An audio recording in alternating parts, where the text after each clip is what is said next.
मुलगा झाला की नातू, नातू झाला की पंतू, पंतू झाला की मेवना. चालेत निवडून, चालेत घराणीशाही चालू, घराणीशाही चालून. तुम्ही महाराष्ट्र विचारा कसा कसा कसा. अरे घरातल्या घरात सहकारी सोसायट्या काढून प्रतिनिधीच्या नावाखाली सगळा पैसा गोळा करतात आणि होत्यात गब्बर. आणि तुम्ही त्यांची लावताय पोस्टर. तुम्ही मेला की तुमचा मुलगा पोस्टर, तुमचा नातू पोस्टर, तुमचा मेवना पोस्टर. तुम्ही सगळे पोस्टर करे.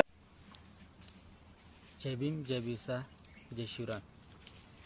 मित्रांनो, हा व्हिडिओ दाखवण्याचा उद्देश असा होता की आजची तरुण पिढी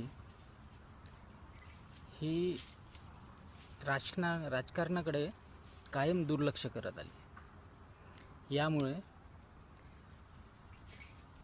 हे जे राजकारणी आहे यांची जी हिंमत आहे हे खूप वाढत चालली. त्यांना प्रश्न विचारणारे कोणी नाही.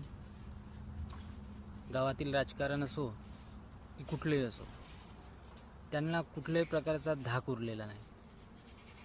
आणि याच विषयामुळे आणि तरुणांनी या राजकारणाकडे दुर्लक्ष केल्यामुळे यांची हिंमत वाढून हे कायम घराणेशाही चालवतात. घरातलं एक झालं की दुसरं झालं की तिसरं. आणि त्यांचे जे सहकारी असतात ते तिथेच असतात. त्यांची कुठल्याही प्रकारची प्रगती होत नाही. तर या व्हिडिओच्या माध्यमातून आपण हेच समजायला आलं की आपण पाटील म्हणून हे गाव किंवा शहर जिथे कुठे राजकारणी असेल हे आपलं कायम बुडीतच आहे. यांचा जिथे धागेदोरे संबंध आहे तिथेच ते काम करतात, अन्यथा ते काम करत नाही. आणि राजकारणाकडे दुर्लक्ष केल्यामुळे दुसरा नुकसान असं की कायम ज्याला समजते सगळंच पण तो अधिकारात नसल्यामुळे तो करू शकत नाही, अशा तरुणांचं अंगठा बहादुरांच्या हाताखालीच पूर्ण पंचवार्षिक जाते.